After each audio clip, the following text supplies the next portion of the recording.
যে কোনো website launch করার জন্য আপনার প্রথমে দরকার একটি ডোমেন, একটি হোস্টিং। ডোমেন হচ্ছে ওয়েবসাইটের নাম, যেমন facebook.com, google.com, youtube.com।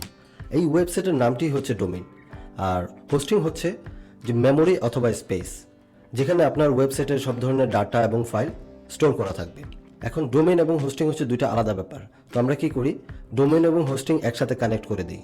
তো যখনই আপনি ডোমেন নামটি ওপেন করবেন, তখন হোস্টিংয়ের মাধ্যমে আপনার ওয়েবসাইটের বিভিন্ন ধরনের ফাইল দেখানো হবে। এই ডোমেন এবং হোস্টিং আপনি বিভিন্ন ওয়েবসাইট থেকে আলাদা আলাদাভাবে কিনতে পারবেন, যেমন namecheap.com, bluehost.com, hostinggar, godaddy.com এবং আরও অনেক ওয়েবসাইট থেকে আপনি কিনতে পারবেন। হ্যালো গাইজ, আমি টুটুল মাহবুব। আজকের এই ভিডিওতে আমরা দেখব কিভাবে স্টেপ বাই স্টেপ ডোমেন এবং হোস্টিং পারচেস করতে হয়। আমরা যে ওয়েবসাইট থেকে ডোমেন এবং হোস্টিং পারচেস করবো সেটির নাম হলো namecheap.com। সো চলুন শুরু করা যাক। প্রথমে আমরা namecheap.com এর ওয়েবসাইটে ব্রাউজ করছি। এখান থেকে হোস্টিং অপশনের শেয়ার্ড হোস্টিংয়ে ক্লিক করছি। এখানে আমাদের 3 ধরনের হোস্টিং প্ল্যান দেখানো হচ্ছে: stellar, stellar plus, stellar business. আমরা চুজ করব সবচেয়ে পপুলার প্ল্যান স্টেলার প্লাস, কারণ এখানে আনলিমিটেড ওয়েবসাইট আমরা তৈরি করতে পারবো, আনলিমিটেড এসএসডি। তো স্টেলার প্লাসে ক্লিক করলাম। এই পেজে আমরা প্রথমে ডোমেন নেম সিলেক্ট করব। এখানে প্রথমে দেখব আমরা যে ডোমেন নেম চাচ্ছি সেটা অ্যাভেলেবেল আছে কিনা। ওকে, আমরা ডোমেন নেম এন্টার করছি।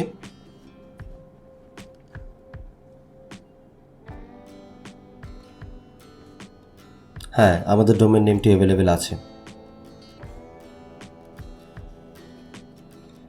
এখন আমরা ডোমেন আমাদের হোস্টিং প্ল্যানের সাথে কানেক্ট করব। এখান থেকে আমরা এড টু কার্টে ক্লিক করব।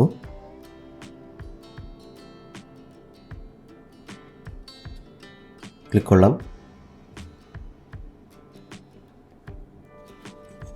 এই পেজে আমাদের অর্ডারের প্রিভিউ দেখাচ্ছে।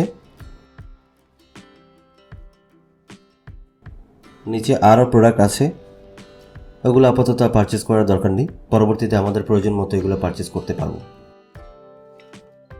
এখন আমরা কনফার্ম অর্ডারে ক্লিক করছি। এই পেজে আমাদের একটি অ্যাকাউন্ট ক্রিয়েট করতে হবে। যাদের আগে অ্যাকাউন্ট করা আছে তারা শুধুমাত্র ইউজার নেম এবং পাসওয়ার্ড দিয়ে লগ ইন করতে পারবে। যারা নিউ ইউজার তারা বিভিন্ন ইনফরমেশন দিয়ে এই অ্যাকাউন্টটি ক্রিয়েট করে ফেলতে হবে।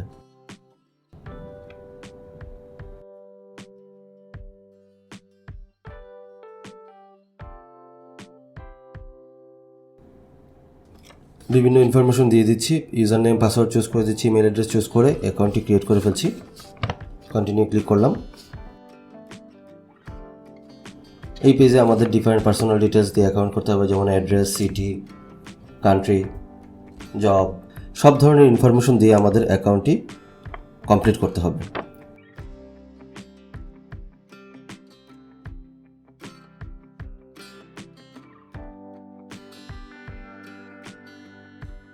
এখানে আমাদের কন্ট্যাক্ট ডিটেলসের ওভারভিউ দেখাচ্ছে।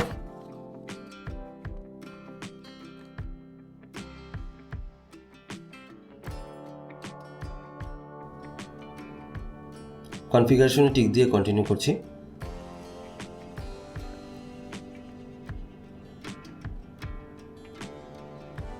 এই পেজে আমাদের পেমেন্ট কনফার্ম করতে হবে। পেমেন্ট কনফার্ম করার জন্য আপনার ইন্টারন্যাশনাল ক্রেডিট কার্ড অথবা ডুয়াল কারেন্সি ক্রেডিট কার্ড থাকতে হবে। বাংলাদেশে বিভিন্ন ব্যাংক এই ধরনের ডুয়াল কারেন্সি ক্রেডিট কার্ড দিয়ে থাকে। সো আমরা পেমেন্ট ইনফরমেশন দিয়ে কন্টিনিউ করছি।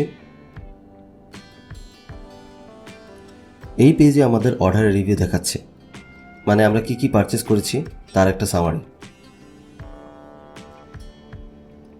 টার্মস অ্যান্ড কন্ডিশন ক্লিক করে পে নামে ক্লিক করছি।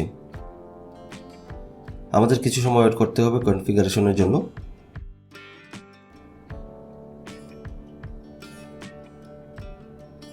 একটা সার্ভে ফর্ম দেওয়া হয়েছে, এটা স্কিপ করে দিচ্ছি। ওকে, আমাদের ডোমেন হোস্টিং পারচেস কমপ্লিট। দেখুন এখানে বলা হচ্ছে থ্যাংক ইউ ফর পারচেস। এখন আমরা চলে যাচ্ছি আমাদের ইমেল অ্যাড্রেসে, যেখানে আমাদের হোস্টিং এবং ডোমেন্সের ডিটেলস দেওয়া হয়েছে। প্রথম ইমেলটি একটি welcome mail.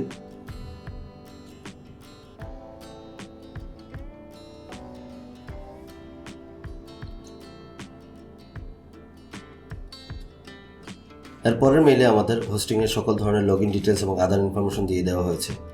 cPanel, user name, password সব এইখানেই আছে। এই মেলটি অনেক গুরুত্বপূর্ণ। এই লগ ইন ডিটেলস দিয়েই আমরা কিন্তু cPanel-এ এন্টার করব এবং পরবর্তীতে ওয়েবসাইট তৈরির প্রসেস করব। এখানে cPanel-এর ডিটেলস দেওয়া আছে। পরের মেলটি ভেরিফিকেশন মেল। মেইলে দেওয়া লিঙ্কে ক্লিক করে ভেরিফাই করে নিতে হবে।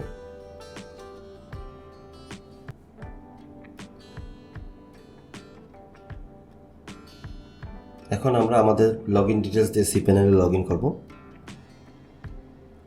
এখানে একটি cPanel-এর ইউআরএল দেওয়া আছে, এটা ক্লিক করলেই আমরা আমাদের cPanel-এ চলে যাব, যেখানে ইউজার নেম এবং পাসওয়ার্ড দিয়ে আমরা cPanel ড্যাশবোর্ডে লগ ইন করতে পারবো। ওকে, ইউজার নেম এবং পাসওয়ার্ড দিয়ে দিচ্ছি।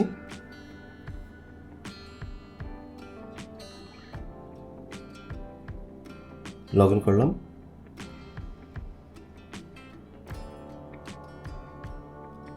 এটা হচ্ছে আমাদের cPanel-এর ড্যাশবোর্ড। এখান থেকে আমরা ওয়েবসাইট তৈরির কাজ শুরু করব।